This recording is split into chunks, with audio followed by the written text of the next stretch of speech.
अस्सलामुअलैकुम to you all. उम्मीद करती हूँ आप सब खैरियत से होंगे और यार हम इंजॉय कर रहे होंगे।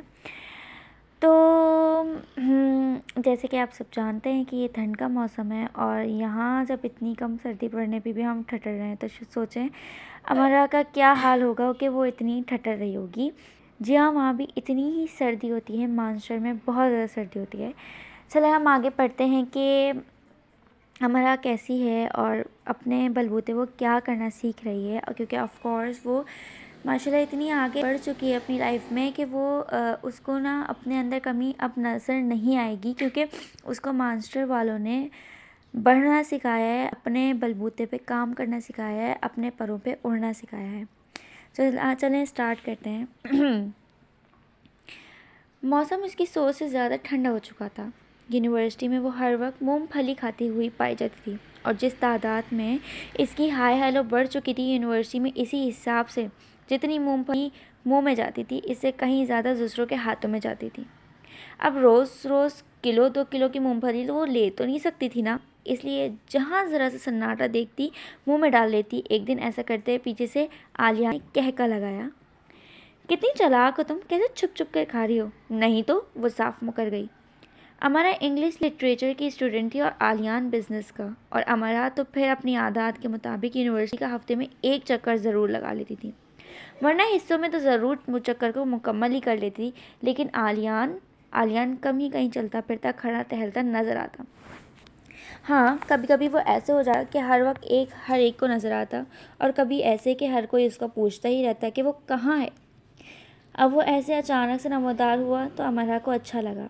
इसने जेब से मूंगफली निकाल कर उसे दी और साथ साथ वो इसे बताती रही कि लाहौर में मूंगफली कैसे बिकती है, कैसे इसे गर्म किया जाता है, कैसे हीटर के पास बैठकर इसे उड़ाया जाता है।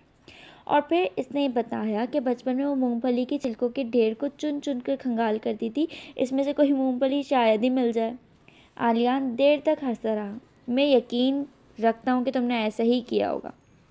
वो हंसता रहा, फिर अपनी उंगली को पोर से अपनी आँख की नमी साफ की और अपने क्रॉस बैग में से मूंगफली भरवा कर अपनी क्लास लेने चला गया।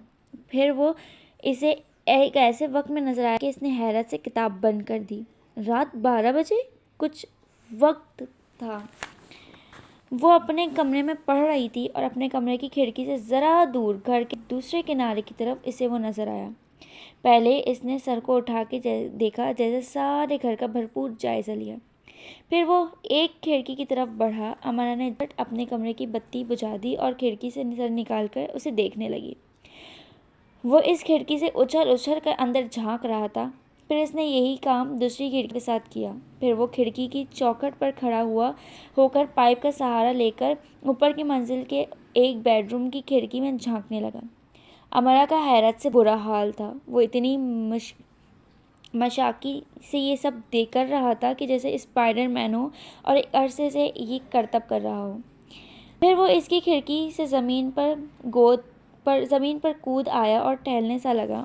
अमरा ने सर को ज़रा सा पीछे किया। अब वो इसी खिड़की के पास आ रहा था।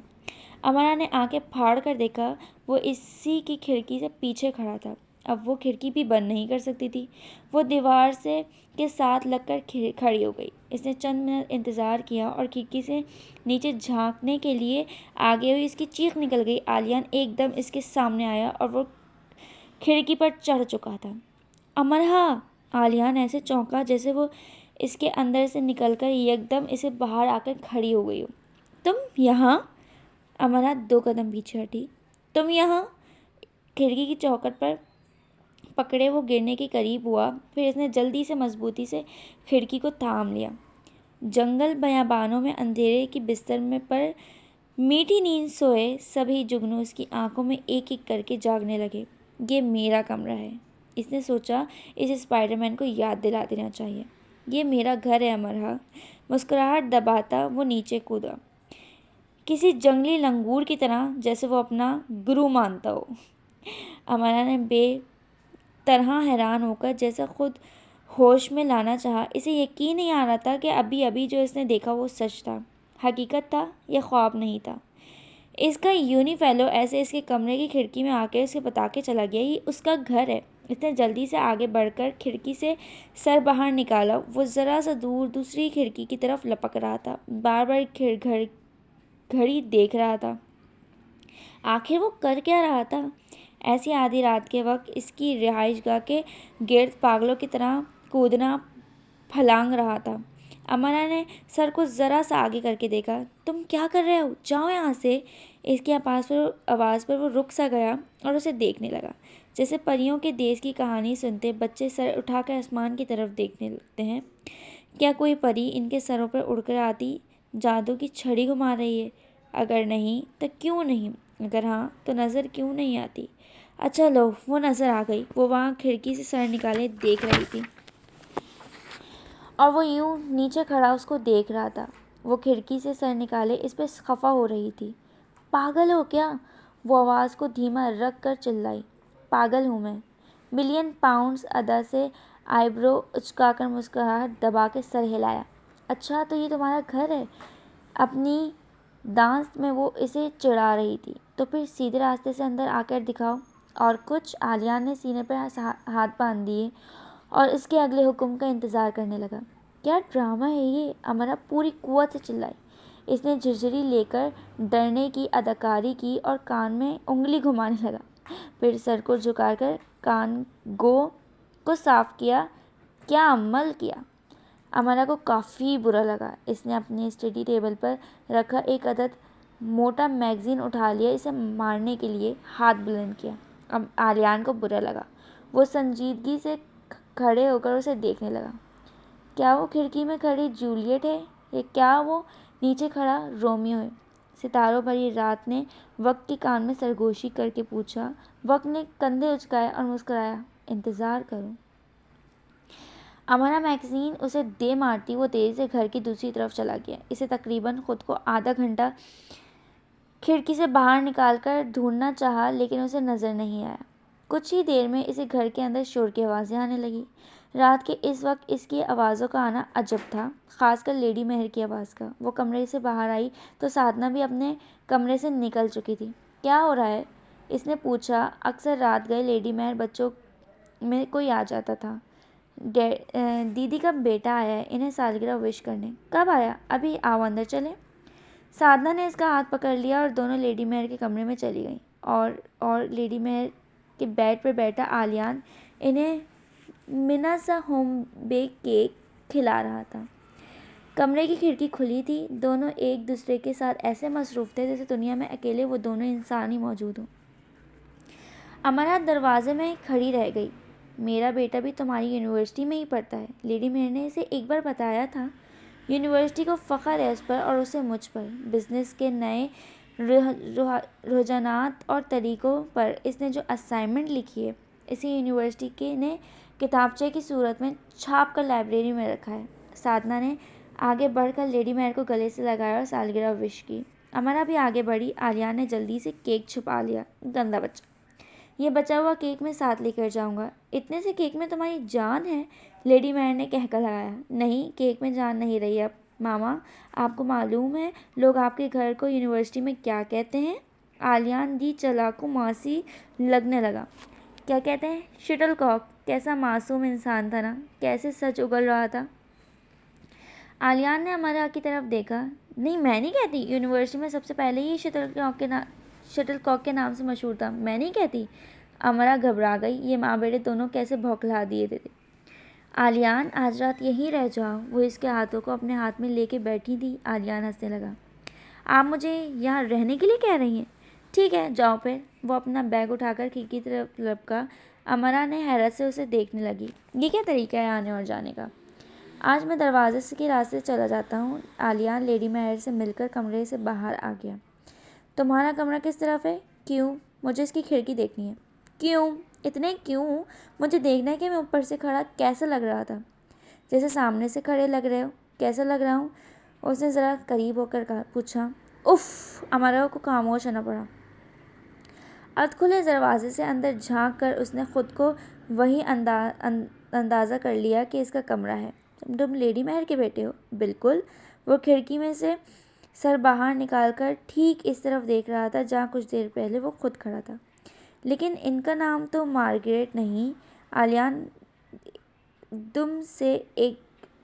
की एकदम से मुस्कुराहट गायब हो गई। इसने जल्दी से अपनी पुश से बैग उतारा और जो नन्हा मुन्ना सा केक बच गया था वो निकालकर अमरा के आगे किया। ये मैंने बेक किया है। तुम कुक हो? ये तुम रेटाटोल हो?